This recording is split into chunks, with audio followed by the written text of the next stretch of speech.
My self Sarvesh Vardhan और आज की क्लास में हमने इन्फिनाइट एटवुड मशीन लिया है जो आपको मेन स्क्रीन पर दिख रहा होगा। इसमें कहा गया है कि ये मासलेस और फ्रिक्शनलेस इन्फिनाइट पुली है। ये मासलेस और इनएक्सटेंसिबल स्ट्रिंग है। इस प्रत्येक स्ट्रिंग के दूसरे छोर से ये ब्लॉक हैंग कर रहा है जिसका मास m है। क्वेश्चन राइज किया जा रहा है कि इस ब्लॉक का एक्सेशन कितना होगा, इस स्ट्रिंग में टेंशन कितना होगा और ये थर्ड पुली का एक्सेशन कितना होगा। ठीक है, ये क्वेश्चन सिमिलर ही है, सिर्फ इसके मासेस हमारे जीपी में है। इन दोनों प्रॉब्लम का सॉल्यूशन हम यूनिट डायमेंशन और जी इफेक्टिव कंसेप्ट का यूज करके करेंगे।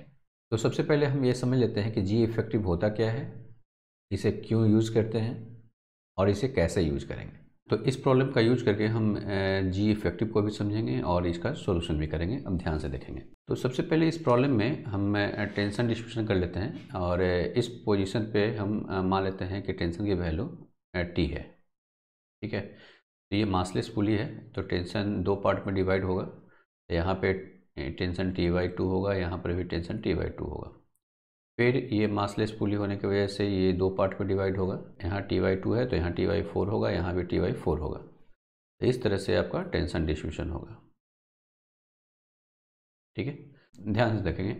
ये पूरा सिस्टम अंडर ग्रेविटी जी में मूव कर रहा है और प्रत्येक ब्लॉक का मास स्मॉल m है। तो हम यहाँ से कर सकते हैं कि यहाँ का जो टेंशन होगा वो डायरेक्टली प्रोपोर्शनल होगा मास के और डायरेक्टली प्रोपोर्शनल होगा ग्रेविटेशनल एक्सेलरेशन के। तो हम कह सकते हैं कि tension is directly proportional to mg और ये हमने एक प्रोपोर्शनलिटी कांस्टेंट माना है। तो T = K = mg, जहाँ K की जो वैल्यू होगी वो पुली और मास के अरेंजमेंट पे डिपेंड करेगा।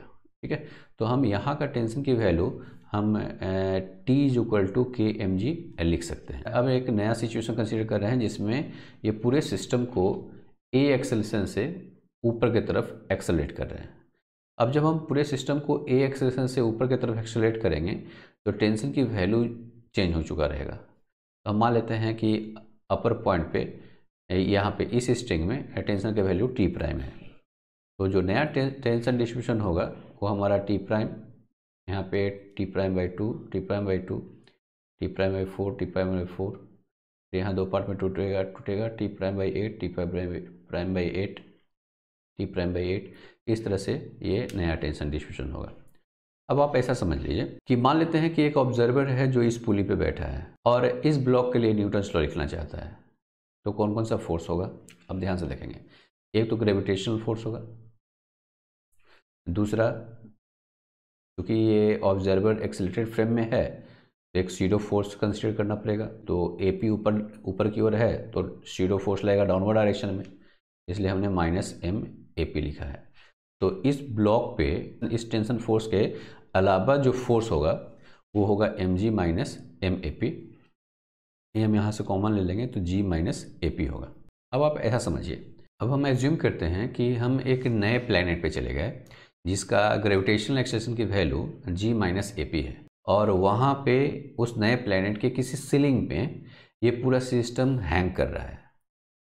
ठीक है, तो ऐसे केस में इस ब्लॉक पे जो एक्सटर्नल फोर्स लगेगा वो कितना होगा, टेंशन के अलावा ये होगा mass into gravitational acceleration G - AP होगा। ये फर्स्ट सिचुएशन में इसमें एक अर्थ पे एक सीलिंग के सहारे पूरा सिस्टम हैंग कर रहा था और एक जो अभी नया सिचुएशन आया है इसमें एक नया प्लैनेट है जिसमें एक्सेलरेशन की वैल्यू G - AP है और उस प्लैनेट के किसी सीलिंग से हैंग कर रहा है। दोनों सिचुएशन आइडेंटिकल है तो ये जो रिलेशन हमने लिया है ये रिलेशन यहाँ पर भी वैलिड होगा। तो इस केस में ये जो टेंशन होगा T', तो T' के लिए हम ये इक्वेशन लिख सकते हैं कि T' is directly proportional to m into gravitational acceleration G - AP। T' is equal to Km G - AP। यहाँ K की वैल्यू उतना ही होगा जितना इस केस में है, क्योंकि ये जो K की वैल्यू है वो मास पुली के अरेंजमेंट पे डिपेंड करता है। तो मास पुली का अरेंजमेंट इस केस में सेम है, इसलिए K की वैल्यू दोनों में सेम होगा। तो हम यहाँ पे T' की वैल्यू जो है वो हम इतना लिख सकते हैं, T' is equal to Km into G - AP। ये जो टर्म है उसी को हम लोग G इफेक्टिव कहते हैं। एक नया टर्म डिफाइन करते हैं, G effective is equal to G minus A P. अब हम इस प्रॉब्लम का सॉल्यूशन कर रहे हैं। अब इसको ध्यान से देखिएगा, हमें जो फाइंड करना है वो इस ब्लॉक का एक्सेशन फाइंड करना है और इस पुली का एक्सेशन फाइंड करना है। ठीक है, तो सबसे पहले हम इस पूरे सिस्टम में हम टेंशन डिस्ट्रीब्यूशन कर लिए हैं। मान लेते हैं कि इस ब्लॉक का एक्सेलेरेशन अपवर्ड डायरेक्शन में ए पी है। ठीक है, तो ये ब्लॉक जितना ऊपर जाएगा ये पुली उतना ही नीचे आएगा। तो क्लियर है कि इस पुली का भी एक्सेलेरेशन A1 ही होगा डाउनवर्ड डायरेक्शन में।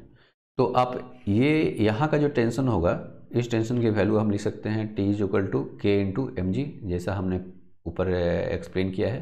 पूरे सिस्टम से इस पार्ट को अलग कर रहे हैं, हमने ये फिगर में प्लॉट कर दिया।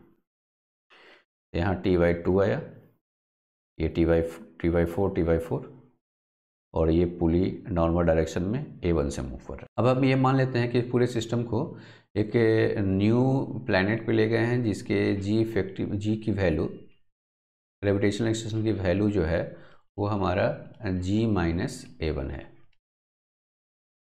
ठीक है, और वहाँ पे ये पूरा सिस्टम एक सीलिंग से हैंग कर रहा है। अब आप ध्यान से देखेंगे, इसमें पुली की संख्या इन्फिनाइट है, तो एक यूनिट अगर हम रिमूव भी कर लेते हैं और इतना को सिस्टम मानते हैं तो इसमें पुली की संख्या चूंकि इन्फिनाइट है, इसलिए दोनों जो पूरा सिस्टम होगा, ये पुली ब्लॉक सिस्टम दोनों सेम ही होगा।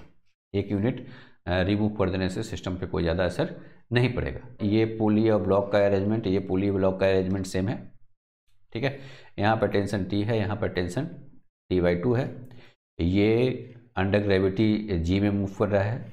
ये पूरा सिस्टम मैंने इमेजिन किया है कि एक नया प्लैनेट पे है जिसके G की वैल्यू, G इफेक्टिव की वैल्यू G-A1 है और ये हैंग कर रहा है। तो यहाँ टेंशन T के लिए हम लिख सकते हैं KmG, जैसा कि हम पहले एक्सप्लेन कर चुके हैं।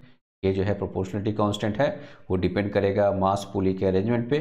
तो मास पुली का अरेंजमेंट सेम है, इसलिए K की वैल्यू यहाँ भी सेम होगा, यही K की वैल्यू यहाँ भी उतना ही होगा। तो यहाँ टेंशन की वैल्यू T/2 है, T/2 is equal to Km into G-AP। तो ये इक्वेशन नंबर 1 है, ये इक्वेशन नंबर 2 है। फ्रॉम इक्वेशन 1 एंड 2 में हम लिख सकते हैं T/2 is equal to Kmg by Kmg-A1। यहाँ से K कट जाएगा, mm कट जाएगा, यहाँ से T कट जाएगा, तो यहाँ 2 आएगा, 2 इज इक्वल टू G/G-A1 और क्रॉस मल्टीप्लाई करेंगे तो A1 की वैल्यू जो होगा वो A1 की वैल्यू हमारा G/2 होगा। अब हम इस ब्लॉक को सिस्टम मान लेते हैं और न्यूटन्स लॉ लिखते हैं। तो इस ब्लॉक पे जो फोर्स लगेगा वो अपवर्ड डायरेक्शन में T/2 होगा और डाउनवर्ड डायरेक्शन में mg होगा और ऊपर की तरफ एक्सेलरेशन A1 होगा। ठीक है, तो नेट फोर्स होगा हमारा T/2 minus mg is equal to mass into acceleration. A1 की वैल्यू G/2 है तो mg/2, तो टेंशन की वैल्यू हमारा यहाँ से 3mg आएगा। अब हम इसी तरह से किसी भी ब्लॉक का एक्सेलरेशन फाइंड कर सकते हैं, टेंशन की वैल्यू मिल चुका है। ठीक है, तो न्यूटन्स लॉ लिखेंगे तो हर ब्लॉक का एक्सेलरेशन मुझे मिल जाएगा। अब जो मुझे फाइंड करना है acceleration of third pulley, second block, second pulley और थर्ड पुली को सिस्टम मानिए, ताकि हमने दिखलाया है सेकेंड पुली, थर्ड पुली और ये सेकेंड ब्लॉक। इसका एक्सेलरेशन G/4 है, इस पुली का एक्सेलरेशन G/2 है, इसका एक्सेलरेशन फाइंड करना है। अब ध्यान से कहेंगे, ये रिजल्ट है कि अगर ये पुली डाउनवर्ड डायरेक्शन AP में मूव कर रहा है और इस एंड का एक्सेलरेशन A1 अगर डाउनवर्ड डायरेक्शन में है, इस एक्सेलरेशन का A2 अगर डाउनवर्ड डायरेक्शन में है, तो हम ये रिलेशन लिख सकते हैं 2AP is equal to A1 plus A2। तो यहाँ से प्रत्येक की वैल्यू हम पुट कर ले रहे हैं। डाउनवर्ड डायरेक्शन में हमने पॉजिटिव माना है, A1 की वैल्यू यहाँ से G/4 आया, A2 की वैल्यू फाइंड करना है, पुली का एक्सेलरेशन G/2 है, G/2 पुट कर दिया मैंने, तो इसका एक्सेलरेशन मुझे मिल जाएगा यहाँ से G/4। अगर इस रिलेशन को जानना चाहते हैं तो आप यहाँ से देख सकते हैं। मान लेते हैं कि ये स्ट्रिंग में यहाँ पे टेंशन T है, यहाँ पे टेंशन T है और इस जगह पे यहाँ पे टेंशन T होगा, अपवर्ड डायरेक्शन में इस पॉइंट पे टेंशन T होगा। ये चूँकि इनएक्सटेंसिबल स्ट्रिंग है, तो टोटल वर्क डन जो होना चाहिए, इनएक्सटेंसिबल स्ट्रिंग की वजह से वर्क डन 0 होता है, तो सिग्मा T डॉट ds का वैल्यू 0 होगा, dt से डिवाइड कर दीजिए तो सिग्मा टी डॉट वी 0 होगा, फिर डिफ्रेंशिएट कर दीजिए तो टी डॉट ए की वैल्यू 0 होगा। तो यहाँ पे टी एक्सीलरेशन डाउनवर्ड डायरेक्शन में है, यहाँ से लिख सकते हैं टी 2t, यहाँ से लिख सकते हैं 2t इंटू ए पी। यहाँ से टेंशन ऊपर है, ये इस पॉइंट का एक्सटेंशन डाउनवर्ड डायरेक्शन में है, तो minus T A one minus T A two is equal to 0। तो आ गया 2AP is equal to A1 plus A2। ठीक है, ये रिलेशन हमें मिल गया। इस तरह से हम प्रॉब्लम का सॉल्यूशन कर सकते हैं इनफिनाइट पुली से रिलेटेड। तो हम सेकंड प्रॉब्लम का सॉल्यूशन कर रहे हैं, इसको ध्यान से देखेंगे। सबसे पहले हमने टेंशन डिस्ट्रीब्यूशन किया है, ठीक है, ठीक वैसे ही जैसे पहले प्रॉब्लम में किया है। इस ब्लॉक का एक्सेलेरेशन A1 अपवर्ड डायरेक्शन में बना है, इस पुली का भी एक्सेलेरेशन A1 डाउनवर्ड डायरेक्शन में होगा। एक यूनिट को छोड़ करके ये पूरे सिस्टम को हमने यहाँ कंसिडर किया है। क्योंकि पुली की संख्या इनफिनाइट है, पुली ब्लॉक की संख्या इनफिनाइट है, इसलिए एक यूनिट रिमूव करने से सिस्टम पे कोई असर नहीं पड़ेगा। ये पुली डाउनवर्ड डायरेक्शन में A1 से एक्सीलरेट कर रहा है, ठीक है। अब आप यहाँ से देख सकते हैं, यहाँ का टेंशन T है, यहाँ का टेंशन T/2 है, ठीक है। अब आप ऐसा समझ सकते हैं कि ये जो पूरा सिस्टम है एक नए प्लैनेट पे है, जिसका G इफेक्टिव की वैल्यू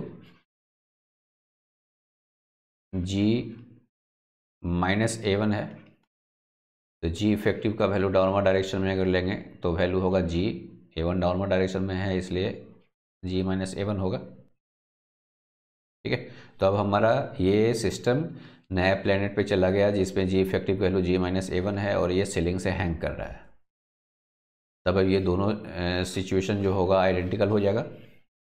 अंतर क्या होगा, ये सिस्टम अंडर ग्रेविटी G में मूव कर रहा है, इस सिस्टम के लिए अंडर ग्रेविटी G की वैल्यू G-A1 होगा। तो हम ये दोनों सिस्टम के लिए हम यहाँ टेंशन की वैल्यू लिख सकते हैं इस फॉर्म में। तो अगर हम यहाँ T के जगह पर T/2 और M के जगह पर 2M पुट कर देते हैं तो ये एलिमेंट आ जाएगा। तो हमारे इस रिलेशन में भी वही करना पड़ेगा। तो यहाँ हमने इस रिलेशन के लिए हमने T is equal to KMG माना है। तो अगर हम इसका रिलेशन लिखना चाहते हैं तो इसके रिलेशन में T के जगह पर T/2 और M के जगह पर 2M, ठीक है, और G के जगह पर G-A1 पुट करना पड़ेगा। तो ये हमारा रिलेशन आ जाएगा इसके लिए। ये हो गया सेकेंड इक्वेशन 1, इक्वेशन 2। अब डिवाइड कर देंगे, डिवाइड करने के बाद यहाँ से A1 की वैल्यू आ गया 3G/4। अगर टेंशन की वैल्यू फाइंड करना चाहते हैं तो इस ब्लॉक को सिस्टम मान करके न्यूटन्स लॉ लिखिए और टेंशन की वैल्यू यहाँ से फाइंड कर सकते हैं। इस ब्लॉक को सिस्टम मान लिया है, अपवर्ड डायरेक्शन में टेंशन फोर्स T/2 है और ग्रेविटेशनल फोर्स mg है। एक्सीलरेशन हमारा अपवर्ड डायरेक्शन में 3G/4 मिल चुका है। तो न्यूटन्स लॉ लिख करके यहाँ से टेंशन की वैल्यू 5mg/2 फाइंड हो जाएगा। आप अधिक से अधिक इस वीडियो को अपने दोस्तों के बीच में शेयर करें ताकि अधिक से अधिक बच्चों को फ़ायदा हो सके। अगर आपने अब तक चैनल को सब्सक्राइब नहीं किया है तो चैनल को सब्सक्राइब कर लें, अब बेल आइकन को प्रेस कर दें ताकि सारी नोटिफिकेशन आप तक आसानी से पहुंचता रहे। और इसी तरह से आप देखते रहिए हमारा यूट्यूब चैनल सर्वेश वर्धन। तब तक के लिए बाय बाय।